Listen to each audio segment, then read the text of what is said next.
This is Ian Williams, and I'm here with Charlie from Fujitsu, who's going to be showing us the Fujitsu T-Series Lifebook, sort of hybrid tablet notebook. Thank you very much, Charlie. Right, I'm going to show you the T4410. This is our tablet. This is a dual digitizer on the screen, basically meaning you can use hand input or you can use the pen, which is down the side here. This is an active pen, so it's got clickers, and it also hovers over the screen. And what do those clickers do? This is mouse buttons. Ah, right. And we've okay. also got an eraser on the bottom, which works in certain applications. So basically, the touch screen allows you. If I show you it, this is basically Windows 7 now builds in something called multi-touch, which allows you to use a certain number of gestures, such as pinching, which will zoom out and zoom in, flicks, and then you can rotate. And basically it allows you, rather than just using one, you can use two fingers. And then certain applications as well, sort of internet as well, although we can't show you here because it's not connected, you can zoom in and out of the web page.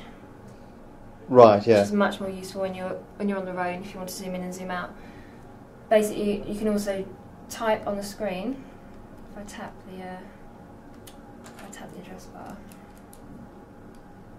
and the icon appears. If you tap the icon, you can either use the on-screen keyboard, or there is handwriting recognition in here.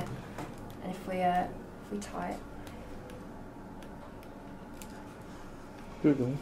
basically you can calibrate this as well. So the more and more you write on it, the more and more it'll pick up your handwriting, and you'll pick up your style and how you write and your mistakes, and hopefully it'll learn more and more about you as you use it a lot more. Now, a couple of other people who've created these sort of similar hybrids have put some sort of overlay over the top of Windows or Windows 7. And are you guys doing any of that? Do you guys have any of your own interfaces as well, or are you running purely on Windows 7?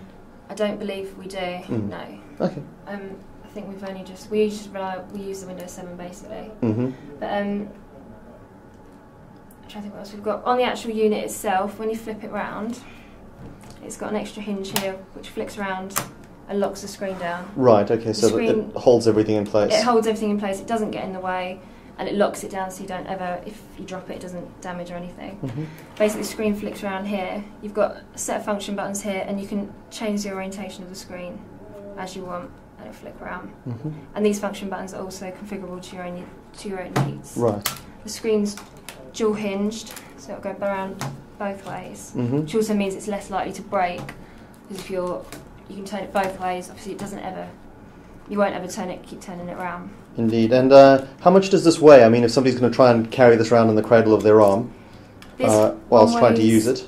About 1.6, I believe, and it's all curved edges, so it's designed to sit quite comfortably in the nook of your arm, so it won't actually, and it's quite a comfortable weight for carrying around. It doesn't sort of weigh too much. Right. And you've got a modular bay on the side here, which if you want, you take that out, replace it with a weight saver, and you lose sort of 200 grams in weight anyway. Right, okay. So if you don't need an optical drive very often, you can just keep that in the bag. And when you you can change it back, you can put a second battery in here, and it will last up to around 8 hours on battery life.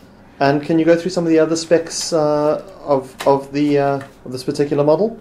This particular model here has got 3G embedded, and the SIM card will sit, I won't take it out, it sits underneath the battery. Right. So when you pull the battery out, there's a little SIM card slot in here, put it in and it's connected.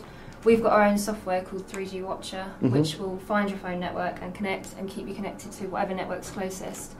We've got an antenna built in here. With our normal Lifebook range, antennas are built in the sides here, but obviously because the dual digitizer's in here, it has to sit on top. But this doesn't have to be out, obviously it's quite flimsy, but if you need extra connection, and it sits better than say a 3G card here, so you get a bit more connection up the top rather than down here. And when can we get hold of one of? Well, when will these be available, and what were they going to cost? These are available now. We've only just had these units, these full press samples in for review, so we've got them ready for you now. In terms of cost, they start around.